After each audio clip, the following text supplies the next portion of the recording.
stop because of the COVID-19 pandemic, and that Hackensack Meridian Health is here for all your emergency needs. So if you're experiencing heart attack symptoms, such as chest pain and upper body discomfort, shortness of breath, cold sweats, nausea, or lightheadedness, or stroke symptoms, such as balance issues, vision problems, face drooping, arm or leg weakness, or speech difficulty, please call 911 immediately. Our emergency department team is taking special precautions with all patients and created designated areas for the treatment of COVID-19 patients. To learn more about how Hackensack Meridian Health is providing you the best healthcare during this pandemic, visit hackensackmeridianhealth.org/getcarenow. Sponsored by Hackensack University Medical Center Foundation and aired by the New Jersey Broadcasters Association and this station.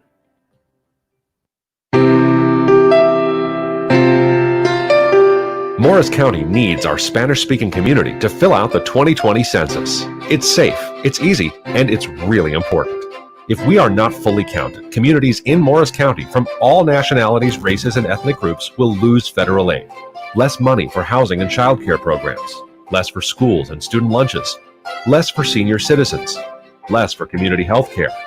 Competition for federal dollars is fierce. So if you live in Morris County, please fill out your census online or on paper.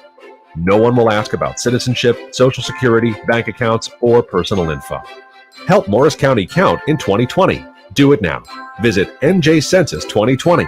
This message sponsored by the County of Morris, the New Jersey Department of State Complete Count Commission, and aired in cooperation with the New Jersey Broadcasters Association and this station.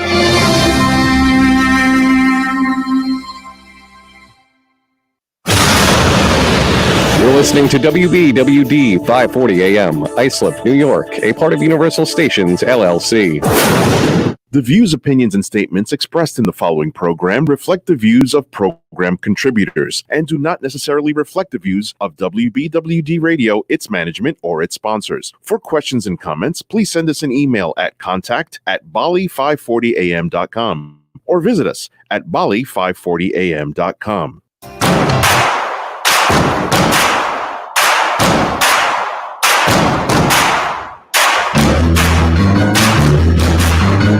Sports Talk New York with your hosts, Mark Rosenman and AJ Carter. Sports Talk New York is sponsored in part by Prince Associates for all your insurance needs, the Phoenix Tube Company, the law firm of Decletter, Cohen and DePrisco, Solomon Jewelers, and General Needs Charity, serving our homeless veterans with dignity. And now, here are your hosts, Mark and AJ. Not Mark and AJ, it's just Mark and Ryan. AJ still home in his bunker, self-isolating, self-quarantining. I think he came out for hot dogs yesterday? I don't know. Yeah, he probably came out for a hot dog or two, for sure. Definitely strange times. Holiday weekend, July 4th weekend, beautiful weather.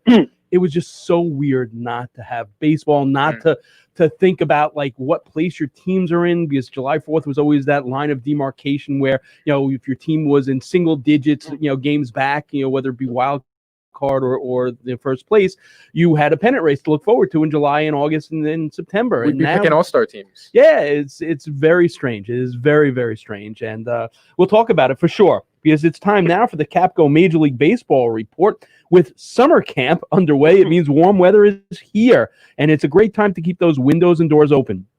Let the fresh air in, keep the bugs out with a Clearview retractable screen. The Clearview retractable screen system comes standard with a lifetime warranty and the patented speed reducer, so it will not snap back. You get the luxury of a screen door and a sleek, low-profile design without the hassle of a bulky storm door or sliding screen door. Call 631-440-1100 for free estimates and purchase a unit and mention Sports Talk New York. Get it with free installation. That's 631-440-1100 or visit www.clearviewlongisland.com. All right, Johnny, so we got a couple of things to talk about. Now, you've got these names that are coming up right now that are testing positive for COVID-19. All right, here in New York, you got DJ LeMahieu and Sessa. Braves, the big name out there is Freddie Freeman. Now, I was just talking to Ryan, and, this is where this whole season, the short season, and the constant testing has me worried, okay? You've got three names right now that we just threw out there, all right? Now, obviously, once you test, you're supposed to self-isolate for 2 weeks. You have a 3-week spring training. You have no minor leagues. So now if someone tests positive next week, that means they're going to have to come back with no place to go to rehab, no place to get into simulated games. Is their season toast? I don't understand how a player could get up to speed Major League games with no spring training. And that's where the season kind of has a little bit of an asterisk on it. It's not, everybody focuses on the length of games. Oh, do you really want to win a World Series where the regular season is 60 games? That in itself isn't the problem. The problem is if the Mets or the Nationals or the Phillies win the World Series because they didn't have to deal with a Braves team with Freddie Freeman. That's the issue in terms of the viability of a season. But yes, absolutely. And Freeman's example is he wasn't asymptomatic. The virus hit him like a ton of bricks, as his wife said. Right. So he's not going to have that time to get back. He's probably going to miss the first week or so of the season, most likely. And listen, this is why teams have these 60-player pools so that they could account for something like this. But the scary part is that Freeman tested negative when he got to camp.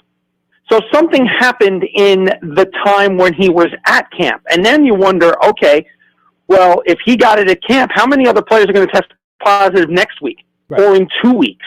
And that's going to be the issue, I think, with a lot of these teams that have had 1 or 2 cases.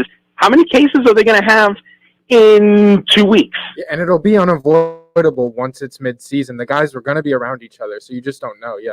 And then throw in the travel, for the Mets division, you go into hot spots like Florida. You take a look at the West in California, Arizona, all those teams as well. So, yeah, again, I hate to be the guy that's the downer. As much as it's great seeing pictures of baseball in the paper and reading articles about guys that you expect to have good seasons. But what do you think the actual percentage of A is come July 23rd that we're actually going to have an opening day? And let's carry that a month out, August 23rd. Do you still think they'll be playing baseball? Just me. And listen, first of all, you're not the guy that's the downer. I think everybody is really, really cautious as to whether, not even cautiously optimistic. They're guarded as to whether there's going to be a season or not. Honestly, I think opening day is 50-50. And I think carrying the season to its completion, I would put it at the most 25% if I had to put odds on it. But yeah, it's because you factor in the people that are getting sick. You factor in the people that are thinking of not playing, like a Sean Doolittle or even a Mike Trout. Zach Wheeler, apparently there's reports that he's going to opt out of the season because his wife is due and he doesn't want to take a chance of bringing that home to a newborn. Right. So it's going to be, there may be enough for a season, but if there is a season with as many players as could miss time with COVID, it's going to be, or injuries from a shortened spring training or summer camp, it truly is going to be a zombie season if it gets to completion, which I have my doubts about. So with these opt-outs, how exactly is that? I mean, you take a look at the Dodgers, you take a look at what they gave up to get these 2 players. You got one opting out, one who's a free agent at the end of 60 games. What exactly is the parameters of these opt-outs? Well, I from what I understand, you get, if you're of high risk, you can opt out and your contract is guaranteed. But if you're not high risk, then you don't get paid during the time that you're opting out of. And I'm a little confused with that, only because how do you define high risk? Right. Is it just yourself? Is it a family member? Does it extend into that? It gets very murky when it comes to that. That's why I like how the NBA did it, where it's like, okay, if you opt out simply because you're just worried about contracting the virus and you're not confident in the protocols, then you can opt out. You're still getting your pay no matter what. Now, I understand that that's a 3 or 4 week playoff or 2 month playoffs as opposed to a full season, a full 3 month season. But yeah, there could be a lot of, I mean, you had a big fight over money just to have a season. Right. There could be smaller fights over whether a player who opts out is due for money because they have a high-risk situation that may or may not be themselves. Exactly. Now, interestingly enough, the Mets seem to be stocked with designated hitters, and Melky Cabrera is a name that they're looking at first base to spell sometimes for Pete Alonso, and to be the DH. What are your thoughts of Melky Cabrera as a New York Met? They signed him at the same time they signed some other guys, including Gordon Beckham, who honestly I thought was out of baseball. Right. But guys like that are good to have if you think you're going to be a contending team. So there's no harm in having some extra bodies to come in. The thing I don't understand is that, okay, you've got Cespedes to play DH. You've got J.D. Davis, who can play DH because he's not the strongest fielder. You've got Dominic Smith, right, who is a great first baseman, but blocked by Alonso. He could play some DH.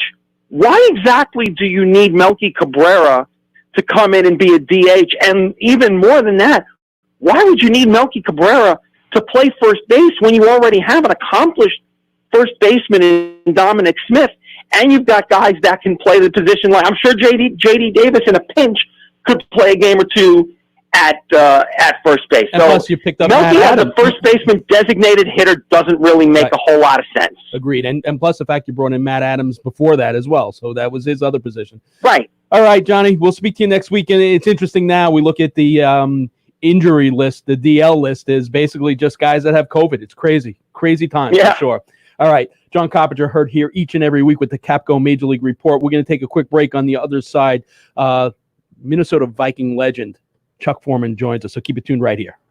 Decolator Cohen and DePrisco, LLP, is pleased to introduce their website, policeofficersrighttosue.com, as an educational and informative site designed to instruct members of the law enforcement community of their civil rights in line-of-duty accidents. Many law enforcement members are not aware of their rights to sue and fail to bring lawsuits within a specific time frame, thereby forfeiting their ability to seek rightful compensation against those parties that cause officers to be injured. PoliceofficersRightToSue.com provides successful past results of line-of-duty lawsuits. These examples range from officers being provided with inadequate equipment, RNP accidents, slip and falls, and station house mishaps. If any law enforcement member has a question regarding a potential lawsuit, they can contact DCD at policeofficersrighttosue.com or at 1-800-901-1LAW. That's policeofficersrighttosue.com or 1-800-901-1LAW.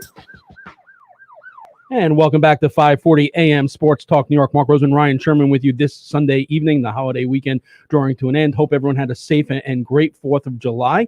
Joining us now is a man who was drafted 12th overall in the 1973 NFL Draft by the Minnesota Vikings. He was considered one of the best pass-catching backs in NFL history. He started in 3 Super Bowls with the Vikings and was a premier back for the team for most of the 70s. Upon entering the league in 1973, he was named the NFL Offensive Rookie of the Year, selected to the Pro Bowl for the first 5 seasons of his career. He held the Minnesota Vikings record for rushing yards from scrimmage upon his retirement. As part of the team's 50th anniversary celebration, he was named as one of the 50 greatest Vikings in 2010. It's an absolute thrill to welcome one of my favorite players from back in the day, the spin doctor himself, number 44, the one and only Chuck Foreman to Sports Talk New York. How you doing, Chuck? Hey, I'm good. It's a little humid and hot up here, but I'm good. So, let's go back a little bit. Roy Comer and Homer Brooks were 2 of your coaches at Frederick High School, where you starred in basketball, football, and track and field. Right. What did you learn from those 2 men? Well, Homer Brooks obviously was my basketball coach, and both of those guys were very bright. They worked as hard, but they let us all know about what hard work was. Gaining all the knowledge of the game you could have. They pressed us to be the best that we could be. Roy Comer, he was the same, and then Adam Craven came in after Roy Comer, and he was the same type of coach. But all my coaching, I had my track coach was a gentleman by the name of Jack Griffin. He was assistant coach for the women's Olympic team, but he also ended up being the head track coach for the U.S. Olympic team, and I think in 68 and 72, or anyway, he was he was another one of those coaches that was very influential as far as I'm concerned for my development. So growing up, you're a fan of the Washington Redskins, Baltimore Colts of the NFL, as well as the Baltimore Bullets of the NBA. And it's interesting to note that one of the Bullets had a huge effect on your football career as you adapted his style of play into the way you would spin and move. So who was that player? And people here in New York are going to be very familiar with him. And what about his game appealed to you? Earl the Pearl Monroe. He was the guy that came up out of what was it, North Carolina Central? What was it, North Carolina Central? I hope I got the right school up, down there in that conference down there. But he was one of the greatest basketball players I've ever seen in my life. We, of course, growing up in a place called Frederick, Maryland. He comes in and us playing basketball and watching him and doing what he did, but he would always come up that court, man. He had this spin move that he would put on guys and just leave them. But so we tried to emulate that when I was a kid, but and on the basketball court. But when I was in high school, I was a tight end defensive tackle. I didn't start to play running back, wide receiver, and cornerback until I got to Miami. So I played all three positions. So I never really was able to settle in on one. But that is where I got that spin move from watching Earl the Pearl Monroe. I did it in college a couple of times, but when I got to the professional ranks, I remember the first time I did it, it was against the Houston Oilers, and I was my peripheral vision was telling me to get way over here to the right. There was an opening over there, and I didn't know what else to do. I said, well, here's what I'm going to do. I'm going to spin behind this guy. And I was like, wow, I was shocked too. I said, wow, that worked. You know what I mean? So I kind of implemented that in my game when needed. And maybe incorporate a little of Dancing Harry as well back there too. I don't know about that, but one thing about playing up there with the big boys, I learned quick. Yeah. You can't dance in the hole. You better hit it and split real quick. It's also it's also interesting to note that you received more scholarships offers for basketball than football. Mm-hmm. You accepted the football scholarship from the University of Miami in 1970. Right. What went into the choice of Miami, and which of the other offers was the toughest to turn down? Well, I was going to go to, there was Maryland, there was West Virginia, there's a few other ones I was going to go to, Syracuse. But when I went to Miami, of course, back in those days, the integration was just really coming along, and Miami had one black football player. That was a guy by the name of Ray Bellamy. My senior year in high school, we were playing against a team called Bel Air High School in Maryland, all around Baltimore area, and Miami was recruiting this guy, and I think he was an offensive tackle, and we played against him, and of course, we beat him up pretty good, and next thing you know, I was getting letters from Miami, and so, I saw it. I went on, remember Street and Smith magazine? Yeah. And I looked that up when I was in high school, and I'm like, okay, Miami. So they had this picture of this guy named Ray Bellamy. It was in there, a color picture. And he was the first black athlete at the University of Miami. And he played wide receiver, and of course, the uniforms are pretty much like the Frederick High School cadets, only it was green. So that had, so I took my trip, and, I just liked everything about the school, then the recruiting visit was really nice too. So I got down there, and of course, it was not my parents' first place for me to go, that's for sure. Going down south and being one of the first blacks at the University of Miami, but we happened to have, at the University of Miami, our president was a guy by the name of Henry King Stanford. And the head coach at the time down there was a guy by the name of Charlie Tate.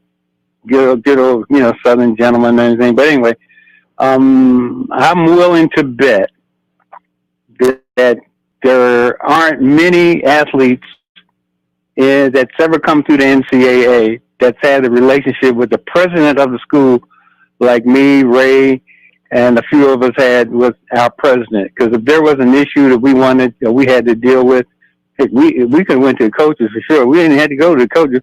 We went to the head man, and he was like, he was the guy that was,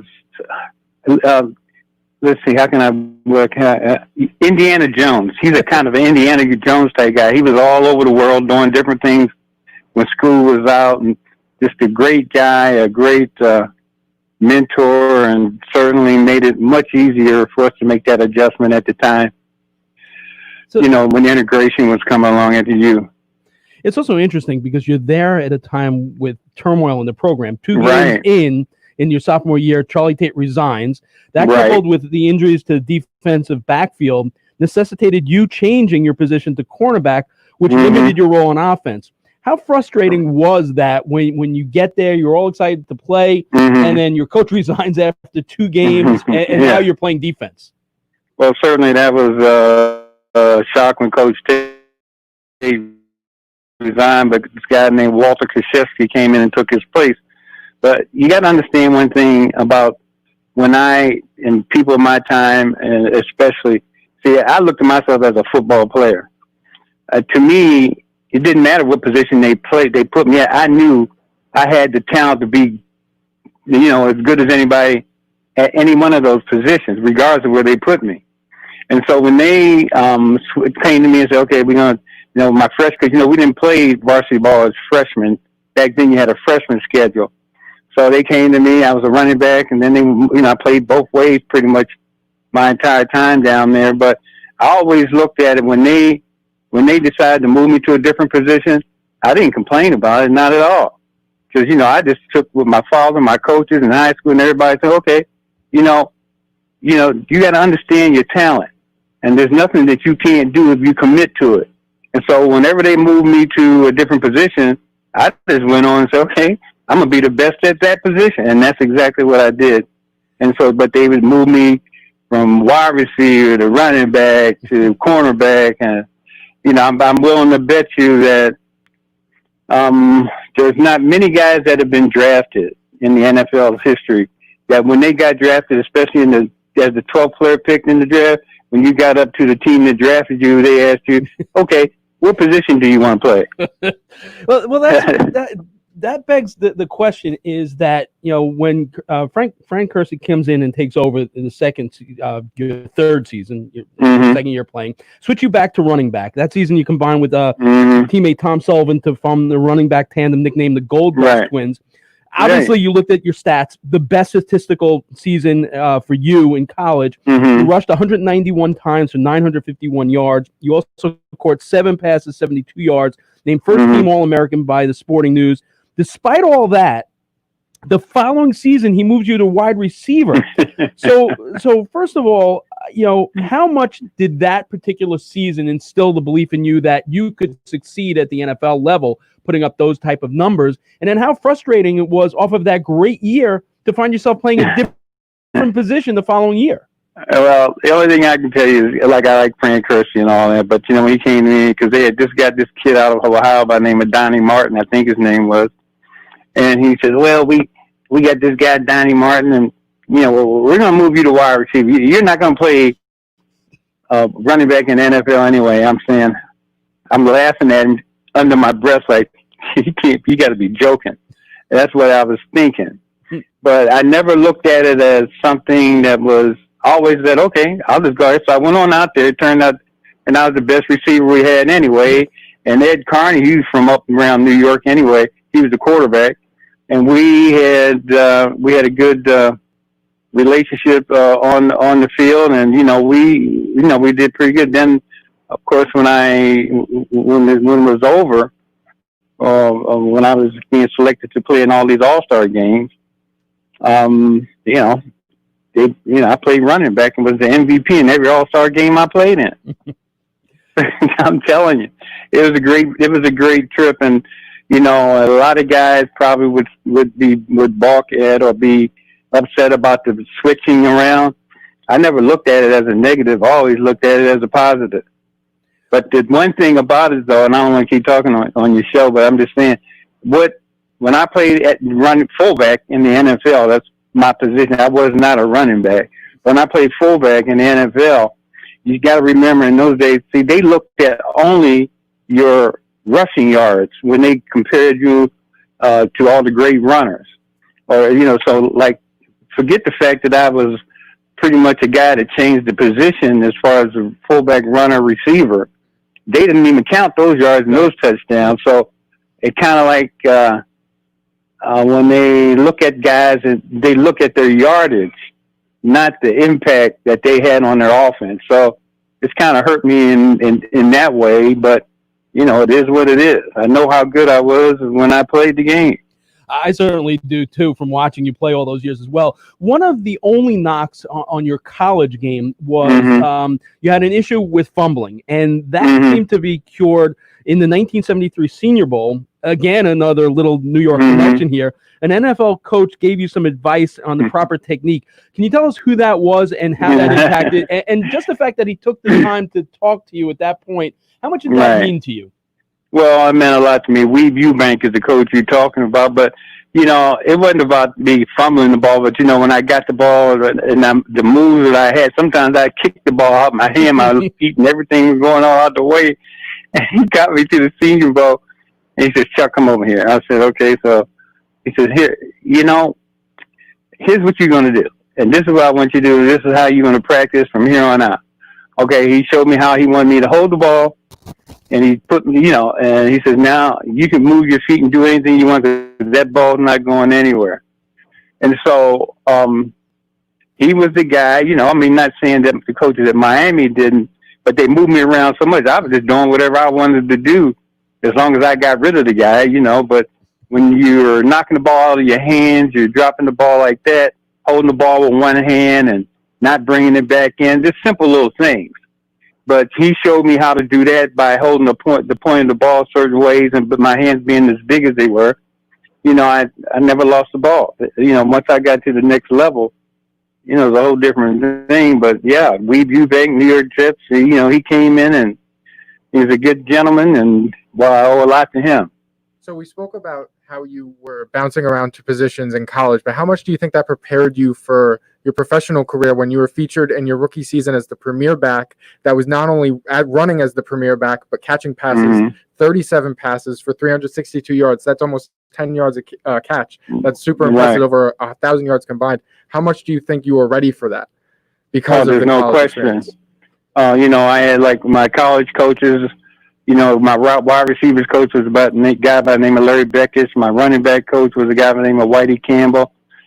And my cornerback coach was a guy by the name of Jimmy Dye. All of them were All-Americans and stuff at the University of Miami. But, you know, for the short term that they had me at each position, they gave me all the little techniques I needed to be successful at that position. But what it did also was, you know, when I got to the Minnesota Vikings and they brought me in, and when Jim Finks and Bud Grant brought me in the office and said, listen, we're going to come in, we're going to have this offense. Now we're going to move you to fullback. This is going to be your position. Now don't get upset about it, but, you know, you're going to be the best. But you're not going to be recognized as the best because the way we're going to use you, nobody's using you. Runner as receiver. And so, you know, I'm not going to get credit for being a good receiver, but they're just going to know you as a runner. And so that has held up to be true because my receiving yards and the fact that I was an all-purpose back has pretty much hurt me. How can I put it? You know, as far as Hall of Fame stuff goes, you know what I mean? They don't, first of all, I'm a fullback, number one, then they don't consider all the stuff. And, well, anyway, making a long story short, nowadays, the all-purpose back is, you know, getting a lot of attention, and I'm happy to see that. So the Minnesota Vikings draft you. We have a chat room that goes along with the show, and Michael Grainer wanted to know, did you have any NFL team that you wanted to be drafted? Maybe the Redskins or the Colts, and and I was actually going to ask the question too. You're going from Miami to Minnesota. That's got to be a little bit of a culture shock as well. Yeah, it certainly was. Well, be quite honest with you, I really didn't know until my senior year that I was ranked that high as far as what the scouts were thinking of me. And to be quite honest with you, so when I got to be a senior and then, you know, my performance my junior year and then coming into my senior year, I really didn't know, you know, and I didn't have any preference about what team to go to. I was just like excited just to be considered one of the top players. And then when I turned out to be the 12th player pick with the Minnesota Vikings, the first thing I thought about was when I used to watch the TV and the commercials on there, and they have those flamethrowers that thaw out the film. That's how they used to thaw out the film in Minnesota. They had those flamethrowers, and I'm like, oh man, there ain't no way I can play up there in that 30 below zero. But as it turns out, it was, it was. I don't have any regrets whatsoever. So you mentioned Bud Grant and the way he called you in the office and spoke to you. To this day, one of my favorite Bud Grant stories is one that Fran Tarkenton told us on this show. And it was during during training camp at Minnesota State University. Bud called Fran up to his office on like the second day of camp. His office had this window that overlooked a yard that was on the way to the field. In that yard was a sign that said, "Keep off, just seated." Bud watched as players walked on the area where it said to stay off. He asked Fran for the names. As Fran gave him the names, he kept on crossing them off the list. Fran turned to him and said, "Coach, what are you doing?" And Bud Grant said, "Making first cuts." Fran said, "Wait." He goes, "We haven't even put on pads. We haven't even done anything." Bud turned to him and said, "Those guys can't see the sign right in front of them. How can I expect them to see the signs on a field when the game is on the line?" Exactly. What's your favorite Bud Grant story? Well, I don't know if I got any favorite Bud Grant stories, but I can tell you that story there would hit it right on the money. Because one thing Bud Grant didn't tolerate. Number one, you better come in shape. Number two, you better not make mistakes. You make mistakes regardless of what kind of talent you were, you were out. If you couldn't follow directions, you were out. Those type of things, because he's, like you say, you see the sign up there and says, okay, don't do that. And it's right in front of you. You go and do it anyway. And let me tell you, that guy watched everything. You didn't think he was seeing it. He was like, he saw it all, and that's what I think, the discipline we had on our team and the guys that came to play may not have been the most talented, and we may not have had the most talented roster in the NFL, but certainly the most disciplined roster on the NFL. And everybody was held accountable, much like New England is now.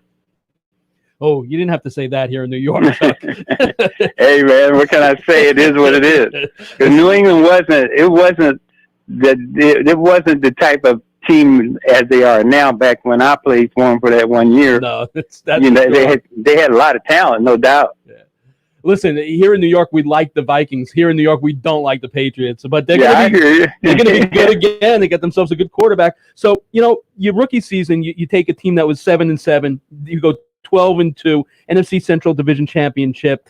You get your first taste of the NFL playoffs as a rookie. Playoffs, the Vikings defeat the Washington Redskins in the divisional round, the Cowboys in the AFC Championship game, en route to a Super Bowl. So here you are, not playing any bowl games in college, but your rookie season, you're in a Super Bowl, one that the Vikings would lose 24-7 against the Dolphins. What was your first memory of the whole Super Bowl experience? Wow, back then, the Super Bowl certainly was a big game, but it wasn't as big as it is now. It's like the most watched game there is, now in sports. But it was fun. But to play against I went to school in Miami, watched the Miami Dolphins, and I knew some of those guys on the team. And to get to the Super Bowl in my rookie year against the Miami Dolphins, and just pretty much just following the veterans that were my position, the guys that were playing in front of me and doing the things that they were doing. That's what I did. I didn't do anything special. And of course, my talent level, and the way they were using me was different, because no other team in the NFL was using their backs like that. And being the fullback, going, getting the short yardage, and then having the ability or having the opportunity to make the big plays also, both runner as a receiver. It was a different type of offense, which took us to that level. I'm not saying I did them. I'm saying that the offensive game plans were such that most teams, most of them were run-dominated offenses that they were seeing, especially coming, backs coming out of the backfield. You didn't see much of that then. And so, for us to get there, and for me to get there as a rookie, and then to get to play against some of the people that I know on the Miami Dolphins, and But I can only say one thing: that was the best team we ever played against. For sure. So, of the 3 Super Bowl losses, is there one that is more disappointing than any of the others? And let's even take it a step further. Mm-hmm. Where does the Hail Mary playoff loss fit into that mix as well? Well, the Hail Mary playoff loss was the best team that we had in 1975. That was the best team. It's unfortunate that we lost in that way. Drew Pearson pushing off, Nate Wright. That was our best team. Believe me when I tell you, that was our best football team. And it was unfortunate that we lost like that. But of all the games that we played in the Super Bowl, the only team that I thought that was better than us was the Miami Dolphins. Now, when we played Pittsburgh, we were in the game, and for whatever reason, of course, they were trying to pretty much shut down me. And on both of those games, Oakland, I thought we could beat them. I thought we could beat Pittsburgh, but I thought, and we didn't. And it was after that Oakland game, I got to be honest with you, my heart was broken. I'm like, how can this be? We can't lose 3 Super Bowls. This can't be. But it happened, and I was like, wow, it just blew me away. It took me a hard time to recover from that last Super Bowl. So you know what? You mentioned the Hall of Fame, and for me, right? If you just looked at 1975, that should be a ticket to the Hall of Fame. It may be one of the most unrecognized, great seasons in NFL history. He led the NFL with 73 receptions, which was an NFL record for the position at that time. Right. Final game of the regular season on the road against the Buffalo Bills. You're in contention to complete an NFC Triple Crown by leading the conference in touchdowns, reception, and rushing yards for a season. Right. Carry that a step further, you and OJ, who was also in that game, are also competing to break Gale Sayers' NFL record for combined rushing and receiving touchdowns in a season. Right. After you score your 3rd touchdown of the game, you're struck in the eye by a snowball thrown by a Bills fan, suffered blurred vision as a result. Yet you still managed to score a 4th touchdown in the game to tie the record at 22. Head coach Bud Grant pulls you from the game for the 4th quarter as a precaution. Right. OJ breaks the record on a 64-yard touchdown reception to bring the total to 23. Later that day, Jim Otis of the Cardinals surpassed your season rushing total by only 6 yards. That left you in second place with 1,070 yards, still becoming the first 1,000-yard rusher in Vikings history. So, a couple of questions here. Do you remember that game all these years later, and would you have liked the chance to have played in that 4th quarter? And had you played in that 4th quarter, do you think you would have completed that Triple Crown? Well, I'll tell you what, I could have played in that 4th quarter. There's no question about that. Bud wouldn't let me get back in the game for whatever reason, and then, I really wasn't thinking about it. Was I aware of that I was that close to winning the Triple Crown? Not until like days later. Hey, he just lost a rushing title to Jim Otis. And I'm like, oh, okay, but you could have won the Triple Crown. So I lost the Triple Crown by 6 measly yards. And you're right. It's never mentioned. It's never brought up. It's non-existent it's non-existent. And that, I don't know who, it baffles me. But, I'm at the point now where it's like, I had a really great career. I had some great experiences with some great people. And I guess that's what I'm had to live with. But I'm not going to lose sleep over not being in the Hall of Fame because I know that I got the credentials to be there. Nobody can tell me that I don't. No question about it. There's absolutely no question about it. And that's one of the questions that, you look at. Over a 3-year span, you compiled 51 touchdowns, played 3 Super Bowls. In Game 7 of the 76 season, you became the only Viking to rush for 200 yards in a game until Adrian Peterson did it in 2007.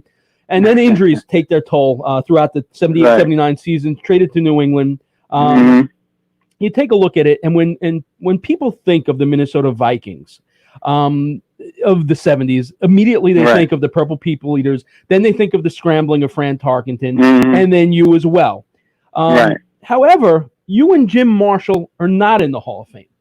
And it's bizarre to me because, you take a look at teams that go to a Super Bowl 3 times. You even look at the Miami Dolphins of that era, and look at how many of those guys are in the Hall of Fame. Look at if he dominated his era, and then for 4 years in a row, he was first or second All-Pro. He was it. Well, first or second All-Pro 4 years in a row. Right.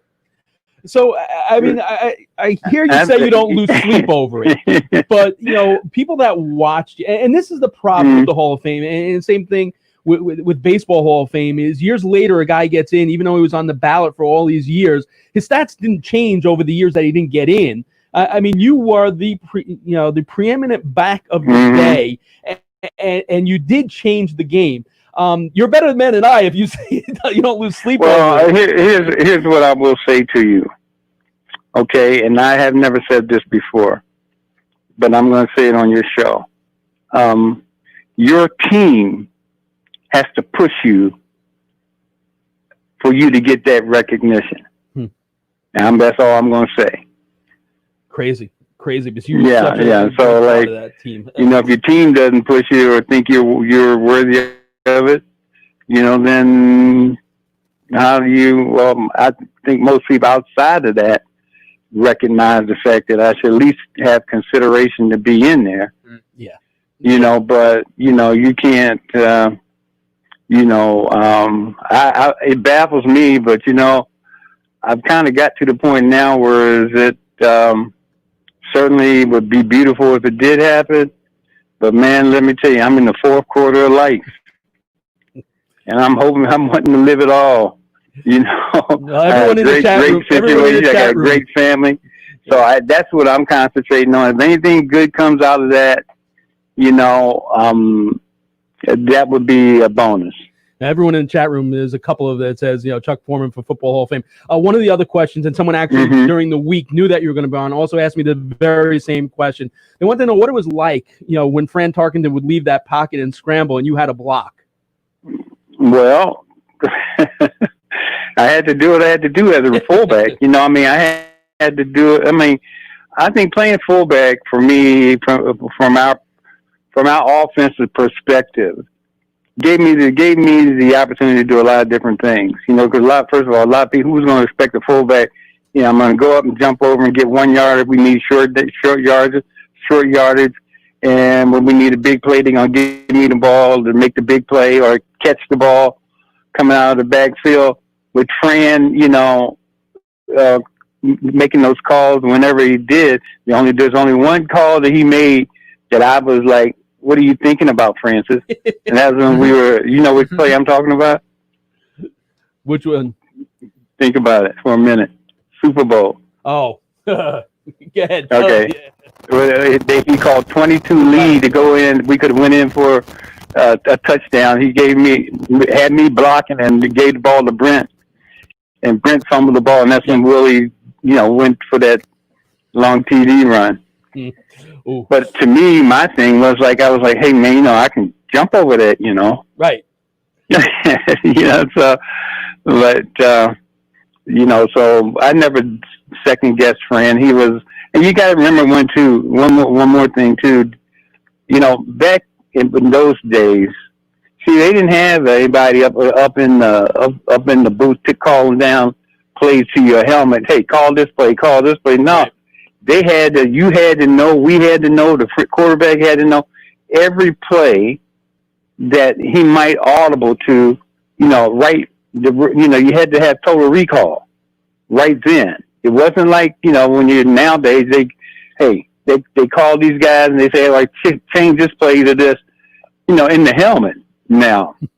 Right. Back in those days, you had to memorize every play, every down and distance, what plays you had available for those different types of situations, and it had to be a recall. So there's a lot of things that we had during the time that I played.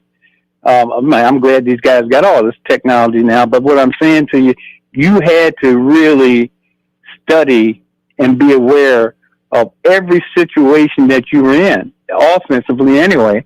Because when he made that call, or he said blue 22 or blue whatever, and changed up the plays, you better be able to recall it.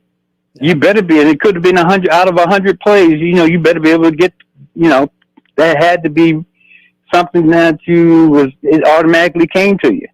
So it's a totally different way of communications now. And the guys are, you had to really do your homework. Not saying that they don't, but I'm saying it certainly is a lot easier when you got somebody up in the booth calling you up into the helmet. Hey, let's call this play. And that's why Bud was such a stickler for knowing everything as well. All right, two quick questions before we let you go. Your son Jay played 84 games in the NFL, including one playoff game as a Giant. Which was more nerve-wracking for you, playing a game or watching your son play? Well, I don't know, man. It's like,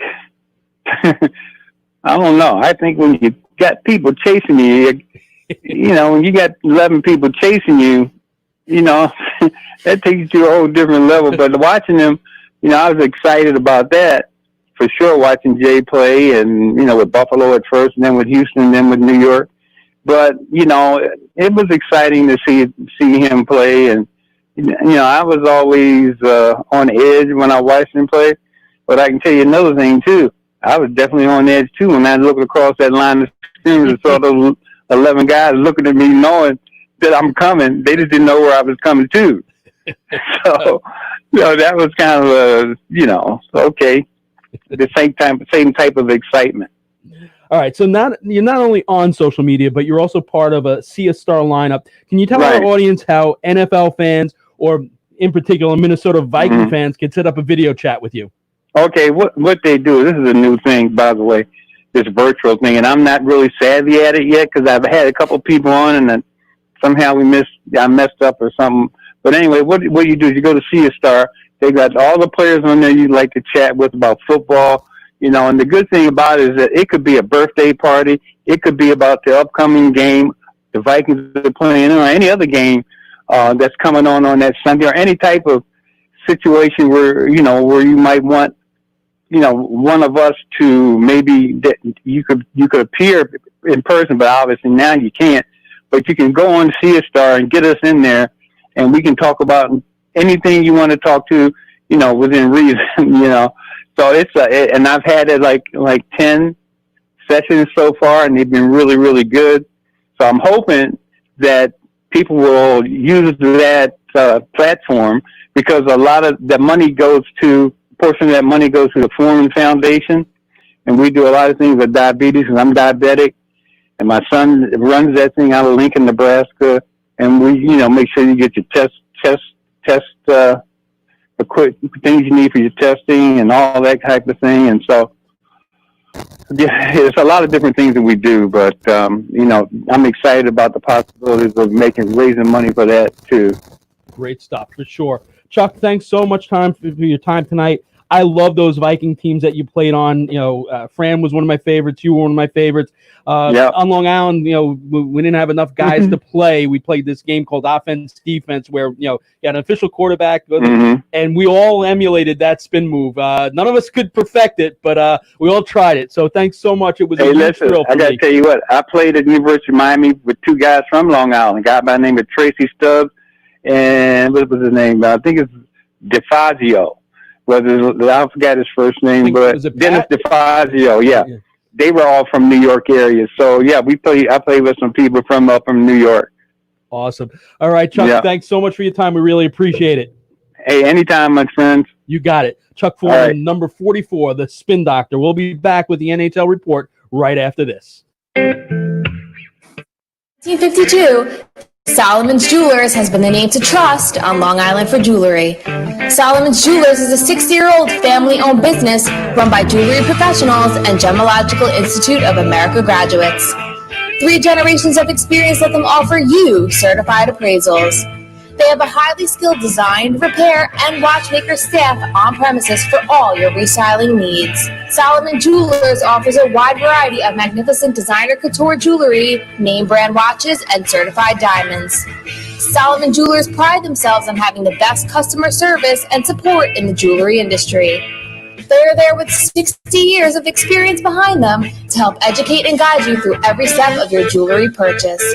Solomon Jewelers has 2 convenient locations to serve Long Island's jewelry needs. 74 Minetto Hill Plaza, Plainview, New York, or 1030 Willis Avenue, Albertston, New York. Visit them on the web at www.solomonjewelers.com.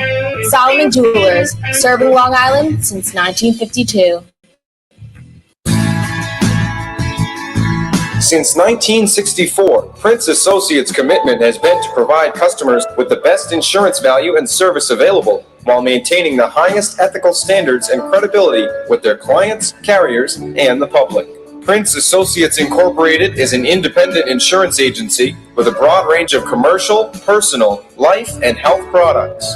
Prince Associates has aligned themselves with some of the finest carriers to deliver these products to you. So whether you're a business or an individual, Prince Associates can help. Please visit them on the web at princeins.com for an online quote, or call them at 516-822-6550. Tell them Mark and AJ sent you. Prince Associates, meeting your every insurance need since 1964.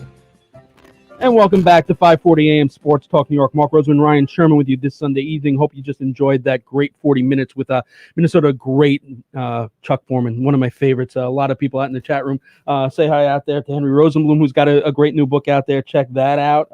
Michael Grainer, obviously a big Minnesota Viking fan, so a lot of people thanking us for getting him on the show. He's definitely one of those guys that's so underrated and generations forget, and he was by far the preeminent back of my day. Time for the NHL report with Russ Cohen, sponsored by our friends over at Soho Table Hockey. What's table hockey, you say? Some of us might have grown up with the rod hockey or bubble hockey or even air hockey tables. Soho Table Hockey has embraced nostalgia of those old tabletop games and designed a whole new board for the future. Handcrafted with designer wood, state-of-the-art playing surface, unbendable rods, energy-absorbing walls, this is a table hockey game that players 8 to 80 can enjoy.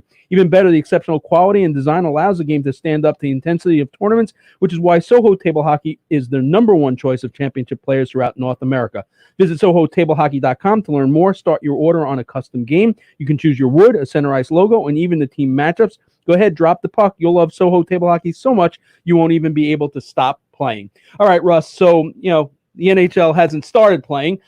Here's our question. When we got off the air last week, Ryan and I turned to each other and said, this lottery system is a bit flawed. If the NHL season doesn't resume, which teams go into the lottery? Because that #1 pick, which is going to be a seminal pick in NHL history, possibly. It's a very important pick. It's a generational type player. What happens if these teams don't play? The next round of teams go in like the play-in teams, and I think it's another. I want to say it's another 8, and they all have a 1/8 chance. It's like that. Unbelievable. All right. So right now we're looking at Toronto and Edmonton. They seem to be the hub cities.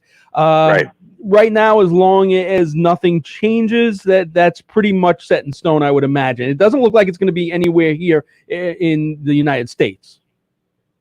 No, United States seems to be out. It doesn't mean somebody like Vegas can't be a backup option, because the NHL is still going to need backup options just in case, because while, Canada looks now, I'll use the words of John Shannon, who we had on another show recently, who said, hey, just because things are good now doesn't mean we can't screw it up. It's a hard thing to really pin down, though, if you think about it. Like, it's one of those things where it's like, we think we have a handle on it. We don't really know. So even Canada could have a hard time with it, but right now they don't, and they're going to get the hub cities. It's just a matter of the CBA getting done. Once the CBA is done, they're going to announce, like, everything. It's going to be, like, probably, 10 announcements of different things, and that's why we're not hearing it just yet. Do you guys know if the hub city is as you would refer to the bubble in the NBA, where they're trying to make a bubble, and even talking now about paying the employees who are staying within the bubble to, an extra rate because they're going to stay in the bubble? So is the NHL thinking of doing that with their 2 hub cities? No, they're doing it a little different, but I have to say, I came up with that idea like 2 months ago because I have a hotel management degree, and I didn't understand why they didn't do that in the first place. But it doesn't seem like the NHL is doing that because I guess the rate is so low, they're not really keeping them in a bubble, but they're keeping them, in the hotel, they're not going to go back to their homes. So if they live in Edmonton or live in Toronto, they're not going to go back to their homes. But no, they're not going to keep them that locked up. But I also think the difference is that the instances are so much lower in the cities they're in than Orlando. All right. Now, you mentioned the CBA. It looks like a 6-year CBA is coming, but obviously it's going to be a 5-year because it's going to be put into effect right away. What do you think the significant changes in the CBA are going to be? The significant changes are just, that whatever that hockey-related revenue is, that great term that we always know that never gets nailed down 100%, that's going to change. The escrow is going to change, and it's all going to change based on the fact that this season, if we should have it, isn't going to be great financially, and next season may not be great financially. They might wait until January in hopes of having fans if there's a vaccine, or if the instances are so much lower if we get the second blowback. So at the end of the day, right now, I think they're looking at it. They looked at the landscape. The players said, all right, you know what? Funds aren't going to be there the way they have been. Let's just get the escrow lowered. Let's make sure we're going to be allowed to go to the Olympics, which they are. And, the NHL actually won a little battle there because, that was something where the NHL was able to hold that and use that as a negotiating tool for this. And basically, both sides really respect each other. I mean, the fact that the NHL has had like a players board this whole time puts them ahead of the NBA, MLB, all of them. And that's why we're hearing the least griping out of the NHL players. All right, Russ, we appreciate it. Russ Cohen here each and every week with the NHL Report. We're going to quickly move our attention over to the hardwood with Chaim Tauber for the Disaster Cleanup Services NBA Report. Chaim, real quickly, we got 1 minute. Tell us where we stand today right now with the NBA and what's going on. I mean, what we say today is the plans are to progress, the plans are to move forward. And again, everything is completely dependent on testing. Obviously, this is something that is flimsy at best. This is something that can be brought down with a rash or an outbreak within the bubble. But the talk is of the primary bubble. And a lot of it is going to be kind of a wait and see. Let's see how this thing plays out. They are progressing. They are planning on moving ahead to Orlando. They do have a lot of the negotiation was centered around their ability to express their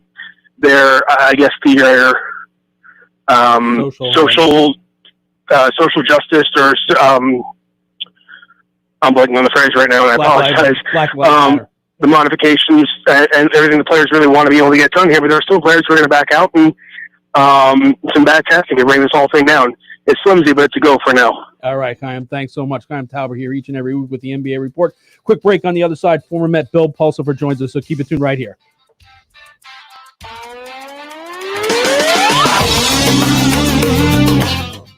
Hello, this is Bob Garrett, CEO of Hackensack Meridian Health.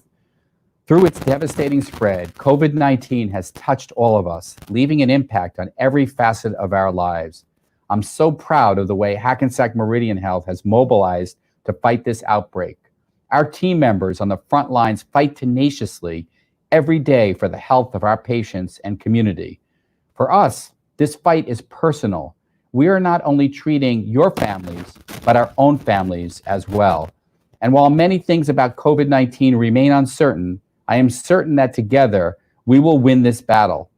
If you can, please help our patients, our healthcare heroes, and our researchers by making a donation to our COVID-19 response fund. You can learn more at hackensackmeridianhealth.org/COVID-19.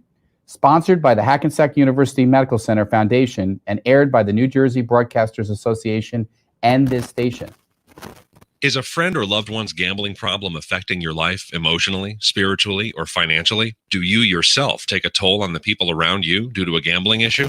Have the conversation. Visit 800gambler.org for access to a new video on the family, various programs, services, and resources for disordered gamblers, their friends, and or loved ones. At 800-GAMBLER, we offer support, treatment, and hope. We're just a phone call or click away.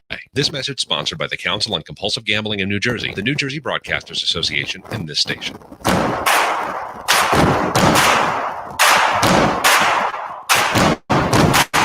Cap off a weekend of watching sports by talking about it with Mark Rosenman and AJ Carter on Sports Talk New York. All the intelligent conversation, insightful interviews, and reporters covering every story is right here on 540 AM from 7 to 8:30 Sunday nights. Check out sportstalknylive.com for previews of upcoming guests and visit their Facebook page for a chance to win prizes. Sports Talk New York, Sunday nights from 7 to 8:30 on 540 AM. Morris County needs everyone, and especially our Spanish-speaking community, to fill out the 2020 census. It's safe, it's easy, and it's really important. If we are not fully counted, communities in Morris County from all nationalities, races, and ethnic groups will lose federal aid.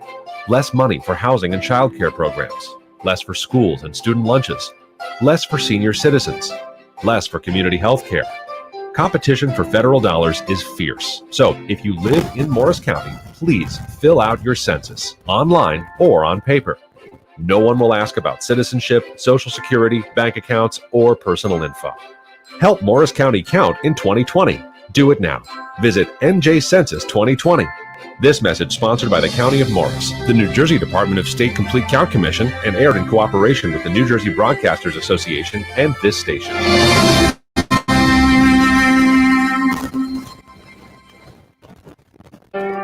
In the wake of the coronavirus, many schools and colleges are utilizing distance learning. While distance learning may be the best way to keep students and school staff safe, students and educators alike will surely miss the personal interaction and social opportunities that take place in regular school settings. Here are some ways to make the most of distance learning. First of all, stay on a schedule. It's easy to put things off when you work from home. Get up, get dressed, and keep regular lunch breaks. Make time for online social interactions. Students can create study groups that can meet online to review lessons and ask questions. Get up and move. Take a break every hour to take a walk around the house. Drink some water and wash your hands. Stay alert and practice healthy habits. Eat dinner as a family. Talk about what you learned each day.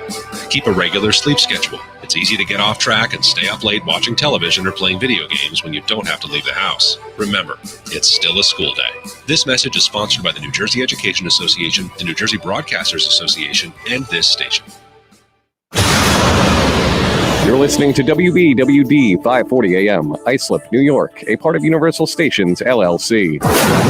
The views, opinions, and statements expressed in the following program reflect the views of program contributors and do not necessarily reflect the views of WBWD Radio, its management, or its sponsors. For questions and comments, please send us an email at contact@bali540am.com or visit us at bali540am.com.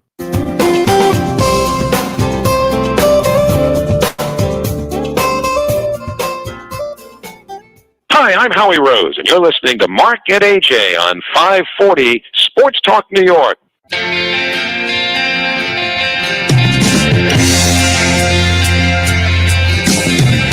The third baseman, number 11, Mark Rosenman. And welcome back to 540 AM Sports Talk New York. Mark Rosenman, Ryan Sherman with you this Sunday evening. Joining us now is the man who was drafted by the New York Mets in the second round of the 1991 Major League Baseball June Amateur Draft out of Fairfax High School in Fairfax, Virginia. He spent 6 years in the majors and appearing in over 100 games. He, along with fellow Mets minor league pitchers Jason Isringhausen and Paul Wilson, were dubbed Generation K by sports writers and fans. At age 20, he was considered one of the top prospects in baseball. Injuries would take its toll. He spent some time here on Long Island, as in 2004 with the Long Island Ducks. He led them to a championship, and he was an all-star, winning the clinching game. It is a thrill to welcome number 21 in your program, Bill Pulsipher, to Sports Talk New York. Welcome, Bill. Good night. Nice to be with you. Thank you so much.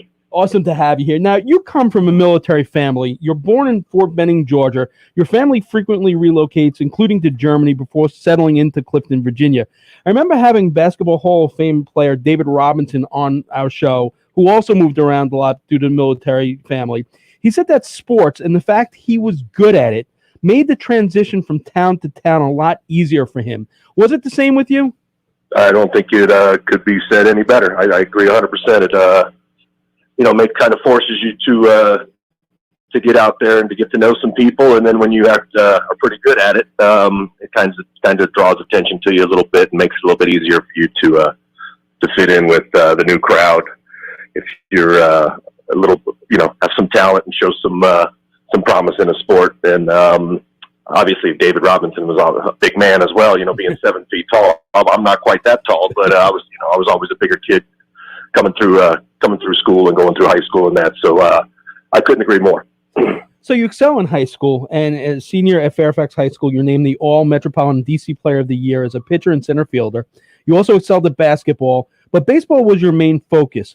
Why did you eventually switch your main focus to baseball over basketball at that time? I think that baseball was always the main focus. Obviously, being 6'3", 6'4", and playing with your back to the basket as a high school player doesn't lead to a great future as a basketball player. Usually at that height, you should be facing the basket. But being 6'4" in the high school that I went to, you were a power forward or a center type player. So I don't think I had much of a future on the basketball court playing with my back to the basket at 6'4". So baseball was always my first love. Basketball was something that I did love and did enjoy a lot, but I think I just had a little bit more of inclination, a little bit more talent on the baseball field than I did on the basketball court. So at age 17, you're offered a full scholarship to Old Dominion University. But the day before you're supposed to leave for college, you decide to sign with the New York Mets after being chosen in the second round of the 91 Major League Baseball draft. What went into that decision, and what was the family conversation about during that? Because that's a big-time decision at that point. Well, I kind of felt when I got drafted, I was going to lean towards going on to play professional baseball. But obviously, you want to try to make as much money as you possibly can out of the draft, not knowing what your future would be, and if you were ever going to even get an opportunity to play at the major league level. Being that 99% of guys that sign a professional contract never play a day in the major leagues anyway. So it was it was a financial thing as much as it was anything else. Obviously, I had a great opportunity to go to Old Dominion and go to school for free and advance my education as well as playing. But it boiled down to it trying to get the most that I possibly could out of them on that first hit. I know it sounds a little I don't know what you want to call it, but it is what it is, and that's basically what it boiled down to, is just trying to get the best offer that I could before I did eventually sign. So immediately you put up impressive numbers in the Mets A-level minor league system, posting a 2.84 ERA for manager Jim Thrift. You move up on the Mets minor league system. You're selected to be a Double-A Eastern League All-Star. You lead the Binghamton Mets to the playoffs, where you threw the first no-hitter in 57 years in Eastern League playoffs, September 12th. Helped out by a really nice play in the sixth inning by Ray Ordonez and Edgar Alfonso. What do you remember most about that night and the no-hitter, and at what point did it start getting nerve-wracking? Like, we all hear about that, and how teammates start staying away from you. Take us back to that night. Well, it was obviously a very special night for multiple reasons. One, obviously being in the finals with the team that the year prior we had lost in the finals. In the majority of the team, it came back and moved from St. Lucie up to Binghamton. So to be able to try to finish some unfinished business because we lost in the finals the year before, to be able to go out there and know that the team was relying on you that night to get us a win. I had fantastic team. Obviously, we did go on to win the championship. A lot of guys ended up playing in the big leagues. Two of them that you mentioned were, two of the better defensive players that I ever got a chance to play with. Things that I look back on, I obviously remember a one-hopper coming off of my foot and hitting off of my foot and getting directed towards Ray Ordonez at shortstop. It could have been a base hit. What inning? I don't know. I mean, people, I don't know. I think some people maybe lie sometimes when they say they don't realize until, because I kind of knew the whole game, what was going on, but you just try to go out there and just make pitches and hope for the best. Hopefully you get a swing and a miss, or hopefully you get them to hit a ground ball right at somebody or whatever it may be. So I was kind of aware of it the whole game. One of the things I do kind of remember was coming up in the top of the ninth and telling the catcher, "Don't worry, just throw 3 pitches. I'm not swinging. I'm looking to just get back out there and try to finish this game." And sure enough, I swing at the first fastball that comes in, and I said, "All right, maybe I was a little excited, and I might have been lying to you a little bit, but let's just get this at bat over with so I can get back out there and try to finish this game." Oh, wow. All right, 95, you begin the season with the AAA Norfolk Tides, continue pitching well against minor league hitting with an ERA of 3.14. You're called up to the majors, make your big league debut June 17th, 1995 against the Houston Astros at Shea. Walk us through that day. Who gave you the info that you were being called up? What do you remember about the start? One in which 2 future Hall of Famers are in that lineup as well. Yeah, funny story about that too. I actually, because of news talk and sports talk radio up in New York and all the talk that had been going on, I had who was now my father-in-law at the time was my girlfriend's father. Being living on Long Island, he kind of spoiled it, I guess, a little bit in a way, because I guess the news had came out up on Long Island or in New York City that I was going to be getting called up. I pitched on Saturday, but they actually called me up a day or two in advance just to try to let me get up there and be in the. It was the night before, because I remember spending the night in the hotel at the Marriott and then pitching the next day. So he had called there in Norfolk and said, "Hey, you're getting called up to the big leagues." And I'm like, "What are you talking about? I haven't heard anything about this." So I had to go into the office and have Steve Phillips, who at the time was the director of the minor leagues with the Mets, and I had to try to kind of pretend like I didn't know that I was getting called up, even though I did know I was getting called up. But obviously, that's something that you work your whole life, and it's one of the most exciting moments of your life. Obviously, I've had children and been married, and there's so many moments that have been great, including that no hitter. But obviously, that's something that, up at the time, up to 21 years old, it's something that I'd waited so long to try to get that moment where hey man, you're actually going to be a Major League Baseball player, and it was always my dream as a kid. So, fantastic moment for me. The game itself, I always say I did 2 things that will never happen again in professional baseball. One of them was that game itself. This might happen again. Well, I gave up 5 runs in the first inning, but I ended up going 7 innings and throwing 135 pitches that day. So that's one of the things that I did that I believe, as long as they play the game, that's probably never going to happen again, is the guy throwing 135 pitches his first start in the major leagues. And the second one would have been throwing 200 innings in a minor league season. I don't think that's ever going to happen again either. Well, it's so interesting that you brought that up, because over the course of doing this show for 15 years, there have been times on where we've had guests on, when you go back and relive their careers, you wonder, what if that player was born 10 years later? You were definitely one of those guys that fit that mold, because above and beyond what you just mentioned, okay, through the minor leagues and that first season with the New York Mets, before you turned age 22, you had pitched 652 innings. So that's just unfathomable that, it's 652 innings of professional ball by the time you were 22 years old. Have you ever thought what it would have been like to be born in the era where pitchers are treated as a commodity on these strict pitch counts and made sure that their arms are so protected? And even with all this protection, we see pitchers' arms breaking down, but I can't even imagine what you went through.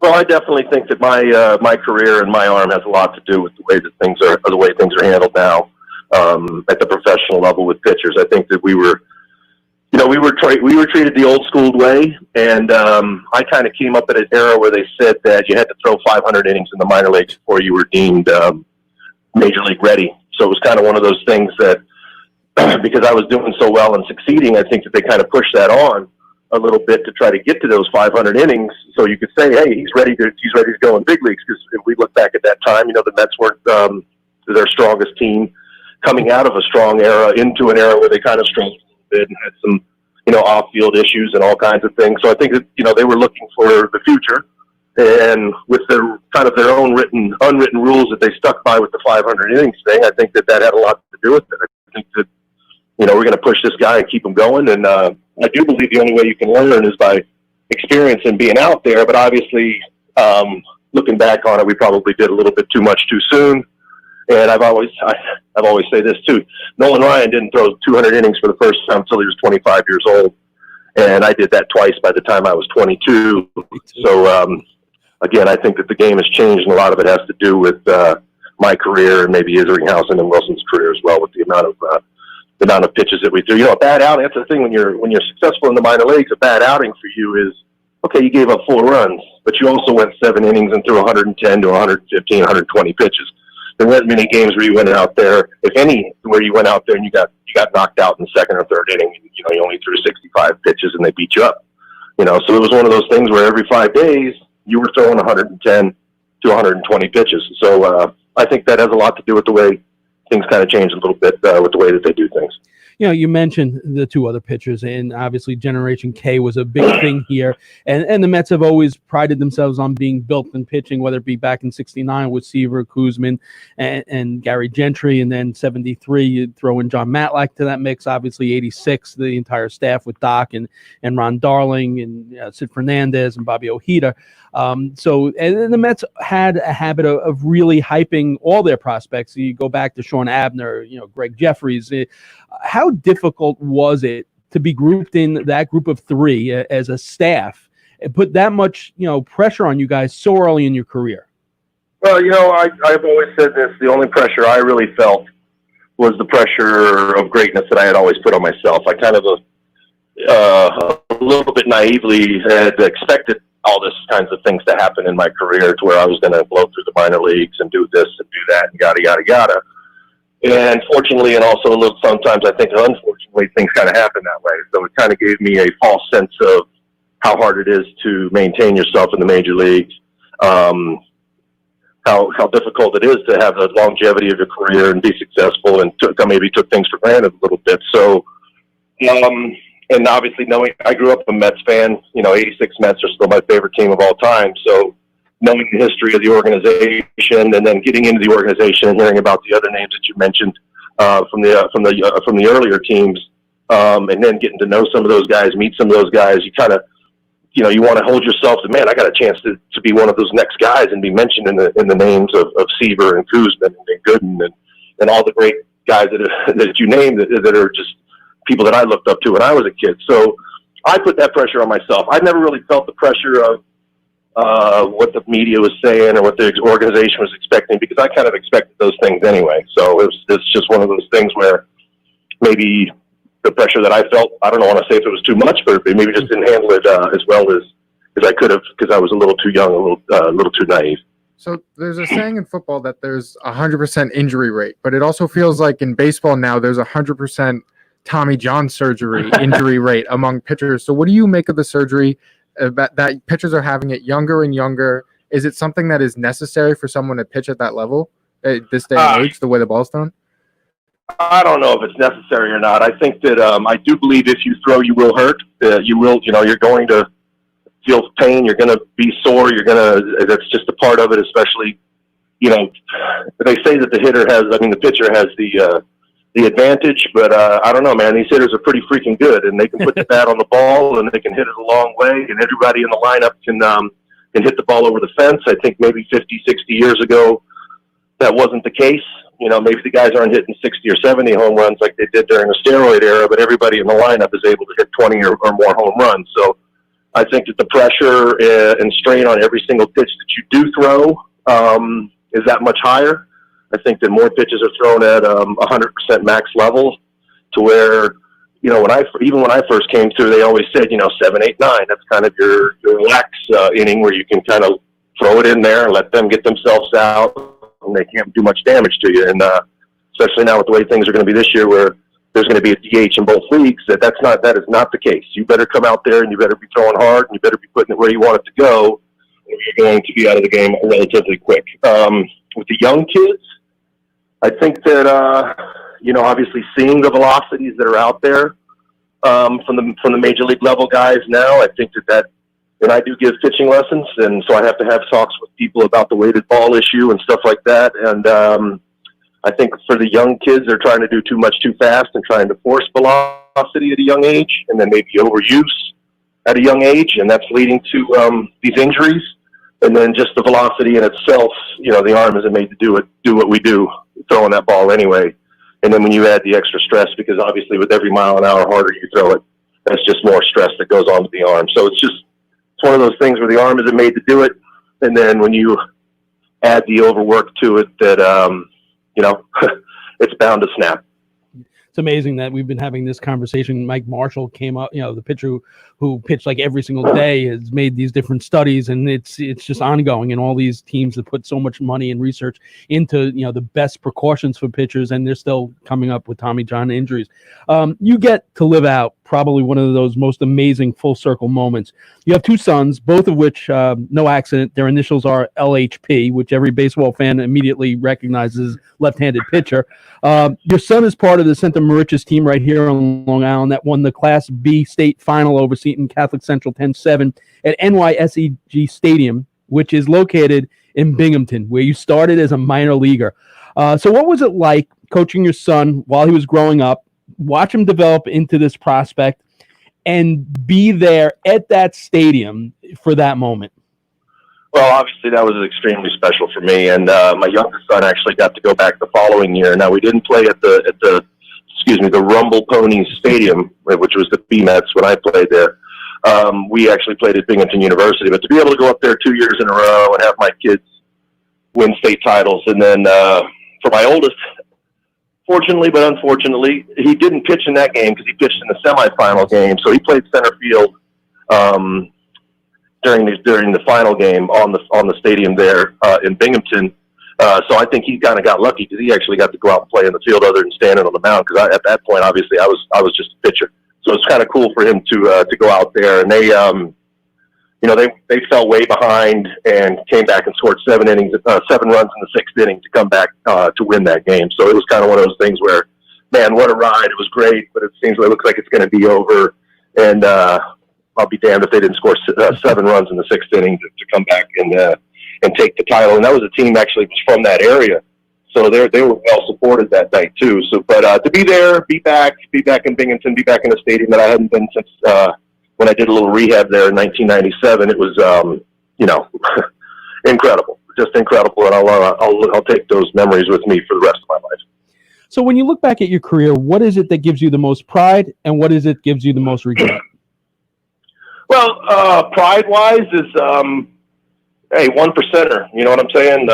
Nobody can ever take that away from you. You did something that 99.9% of the population doesn't get a chance to do, and that's to put on a Major League Baseball uniform and walk out, into that dugout and onto that field and to live the dream. So that's something that that's my most prideful thing when it comes to my career. Obviously, man, I could name so many things that I look back on and say I could have done better. I wish I wouldn't have got injured as much. I wish I wouldn't have taken my mental health as lightly as I did. There's so many damn things. I wish I would have taken it a little bit more seriously and didn't just expect things to happen for me. But obviously, injuries derail a lot of things, and you start to spend a lot of time in your own mind and thinking about, man, why aren't you feeling bad for yourself, and why aren't things going the way you want them to? And then, just wish I would have handled some things differently. That 1%er line, it's something that Eric Hillman told me, and I think it rings true for every major leaguer, whatever their line is at the end of their career, whatever their stats read. And Hilly told me that whenever he's on an airplane and he's flying into a town, and as you start to land and you come close, you see all the hundreds of baseball fields in all these towns all across America, and you realize how many kids are out on that field, all of which have that dream of making the major leagues. And then, it brings him back to that point that, yeah, you know what, maybe it wasn't the numbers he thought he'd want at the end of his career, but all those millions of kids and on those fields, he got to live out something that lots of them never do. So yeah, that is pretty special for sure. Aside from your son and some younger players, you've also worked with some Met Fantasy Camp guys, which actually I was out on a field with today, helping them brush up on some of their long dormant skills. So the question is, do you enjoy teaching the art of pitching? And is it something that maybe in the back of your mind you'd like to do at the major league level, maybe as a pitching coach down the line? I tell you, that would be another dream to live, obviously, to come a little bit more full circle again and to be able to put that uniform on again, to try to be coaching people. It's something that I definitely think about. I don't know if the game has kind of passed me by because I'm getting so old and it seems like the organizations are going younger and more analytical, but I think that I have a lot to offer an organization, and man, I'd love to be able to put the Mets uniform on again, to be able to do it in fantasy camp this past winter for the first time, to put that uniform on again. It was so special for me. But if I'm lucky, I would definitely embrace the opportunity to do that and to try to share everything that I've learned over my successes and failures and experiences and all of the above to do that. But I don't know if it's passed me by. I hope not, but I'd like to get my youngest son, Leighton, through high school and then see what happens. You know, I see the work you've done with Larry Goodman. It's a miracle work. I might, come to you to see. I never pitched. I might want to do that. So, Bill, thanks so much for your time tonight. We really appreciate it. No, I thank you for having me, and it's been a pleasure. And I always enjoy, talking a little bit of Mets baseball, and especially with some fantasy camp guys. Like I said, I had such a great time down there this past year. I got to meet so many cool people. I didn't catch much flack. I kind of expected to catch a little bit more flack while I was down there about how terrible I was. But for the most part, everybody treated me very well. And that's one thing I've always said about Mets fans is I feel like I've been received pretty well by them. And to be able to work with some of the people that were fans of mine when I was a young man, and for them to get to know me, it's been a real pleasure. They look forward to seeing you down there again. Bill Pulsipher, former New York Met, also former Long Island Duck. We'll be back with the NFL report right after this. The Phoenix Tube Company Incorporated is among the country's leading manufacturers of structural ornamental stainless steel tubing, rectangles, squares, and processed flat bars. The company takes pride in its everyday commitment to quality and customer service. The philosophy of the company has been and continues to be to support the growth of the stainless tube market through distribution and service centers throughout the country. Ornamental and structural stainless steel tubing is used for a wide variety of aesthetic and mechanical products where superior finish and corrosion resistance are required. Some products manufactured include tubing for mirror bracket arms, boat rails and ladders, washroom grab bars, swimming pool rail products, medical equipment, automotive step bars and trimming, as well as structural framing for food processing equipment. For a quote or for more information on how the Phoenix Tube Company can meet your ornamental and structural stainless steel tubing needs, visit them on the web at phoenixtube.com or call them toll-free at 1-800-526-2124. And welcome back to 540 AM Sports Talk New York. Mark Roseman, Ryan Sherman with you this Sunday evening. It's time for the NFL Report with Jay Retcher, sponsored by Just Escape LI. Do you and your team have what it takes to race against the clock using your wits and instincts to complete a mission and escape the room? Test your problem-solving skills at Just Escape in Massapequa. Have an experience like no other. 5 fun and challenging rooms, all varying in difficulty and scare factor. Just Escape is the perfect unique day out for all ages. Great for corporate and fundraising events and birthday parties, too. Are you up for the challenge? You have the cooperation, creativity, and focus to escape? Book now at justascapeli.com. Hopefully, they're going to be opening up soon. Definitely something you want to get back together with your friends and have a good time. That's definitely something to do. All right, speaking of getting together with friends, right now, the NFL players could be punished if they do not maintain the COVID-19 protocols. What's going on with that right now, Jay? You know, it's kind of funny when you think about it, guys. Like, a lot of this whole thing, whether it's football or not, it's a lot of trust. It's a lot of trust on when you're not in, the quote-unquote bubble, when you're on your own time, are you going to be able to be safe and responsible? And I was wondering what league was going to be the first one, and we've kind of talked about this the last couple of weeks about how the NFL has the advantage of, all right, seeing what the other leagues do and see how they handle things. And, whether it's DJ LeMahieu or Freddie Freeman in the baseball realm or Austin Matthews in the hockey league there in the NHL, I thought the NFL it jumped the gun a little bit on this one. I thought they had time to be able to wait, but I think they're seeing that even guys that seem to be taking the precautions are still coming down with it. So that's going to be one of those things where I think the NFL, they might have jumped the gun just a little bit on this, but how are you going to be able to do it with football when you have those 53 players and the practice squad players and all the coaches?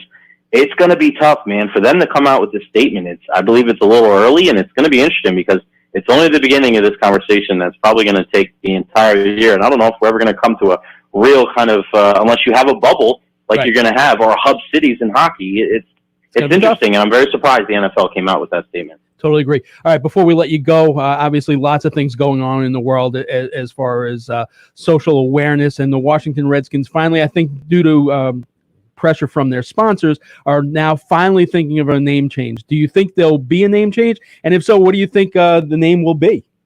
The more and more I'm seeing is like Red Tails honoring some, pilots from almost 100 years ago now. But yeah, I mean, I think you're going to see more and more in this, not even just in the sports world, but outside of it, where we're kind of taking a look at history and taking a look at, how offensive certain terms and certain phrases and certain names are offensive to certain sex of people. So yeah, I'm not surprised by this. I'm a little surprised the Atlanta Braves kind of decided to just kind of stand pat to what they're doing. But yeah, Ron Rivera is the right guy in charge. Daniel Snyder's been a very iffy owner over the last, his tenure. But you have a guy like Ron Rivera, got the military background, the only Latin coach in the NFL. I think it's a perfect guy, and I think they'll get it done before week 1 of the NFL season. Gonna be interesting. I was thinking maybe the Washington Senators, maybe the Washington Monuments. Yeah, I like that one. Given what's going on now, the Washington Monuments might be pretty funny. Yeah, right. So, I like that. Yeah. All right, Jay, we appreciate it. Hopefully we'll start talking about some real games, some training camps, some things.